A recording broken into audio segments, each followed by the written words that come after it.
આમોદ નગરપાલિકા સભાખંડ ખાતે પાલિકા પ્રમુખ, ભાજપના આગેવાનો અને સદસ્યો સાથે ગણેશ મહોત્સવને લઈને યુવક મંડળોની મિટિંગ યોજાઈ હતી, જેમાં મોટા તળાવની બ્યુટિફિકેશનની કામગીરી ચાલી રહી છે ત્યારે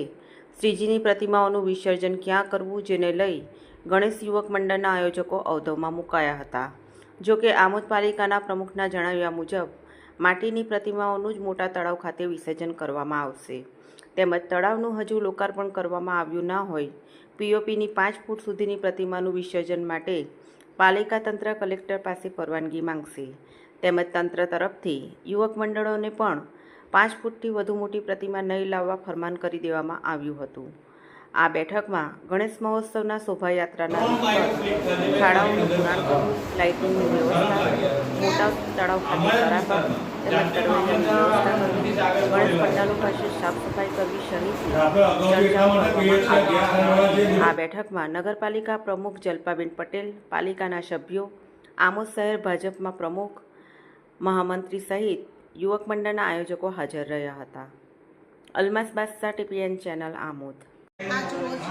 આમોદ નગરપાલિકા સભાખંડમાં આમોદ નગરના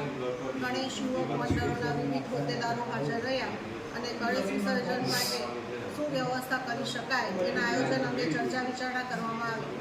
આ વિસર્જન બાબતની ચર્ચા વિચારણામાં પોલીસ સ્ટેશનમાંથી મહેન્દ્રભાઈ પણ હાજર રહ્યા। સાથે સાથે જે કોઈ વ્યક્તિ હાજર રહ્યા દરેકે પોતપોતાના વિસ્તારને અનુલક્ષીને અને ગણેશ વિસર્જનના રૂપને અનુલક્ષીને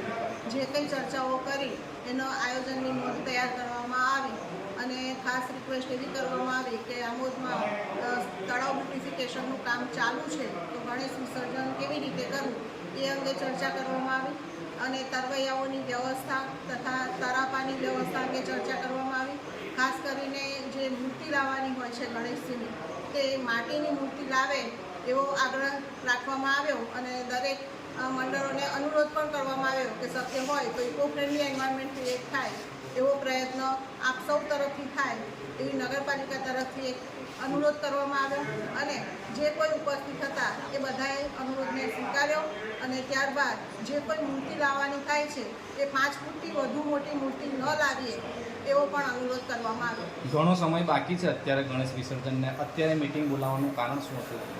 દર વખતે ગણેશ યુવક મંડળો તરફથી એવું કહેવામાં આવે છે કે અમે 2 મહિના અગાઉથી ગણેશજીની મૂર્તિનો ઓર્ડર કરીએ છીએ, તો એ ઓર્ડર કરતાં પહેલાં જ અમે આગોતરું આયોજન કર્યું કે જેથી ચોક્કસ માપની મૂર્તિ લાવે અને શક્ય હોય તો ઇકો ફ્રેન્ડલી મૂર્તિ લાવે। શું અત્યારે જે તળાવ બ્યુટિફિકેશનનું કામ થઈ રહ્યું છે તેની અંદર દરેક મૂર્તિને એમ વિસર્જન કરી દેવામાં આવશે?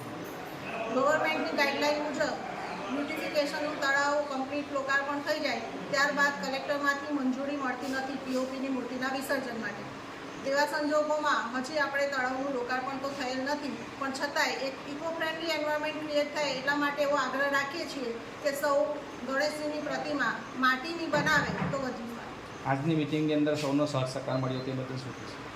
આજની મિટિંગમાં જે કોઈ ગણેશ યુવક મંડળો હાજર રહ્યા તે બધાએ ખૂબ ઉત્સાહપૂર્વક ભાગ લીધો અને એમની જે કંઈ જરૂરિયાતો હતી એ ખુલ્લા મને ચર્ચા કરી અને પાલિકાનું તંત્ર અથવા પોલીસ તંત્ર એ પણ એમને સહયોગરૂપ થયું અને દરેક સાથે મળી અને વિસર્જન શાંતિપૂર્ણ રીતે પૂર્ણ થાય, શાંતિપૂર્વક પૂર્ણ થાય એવા પ્રયત્નો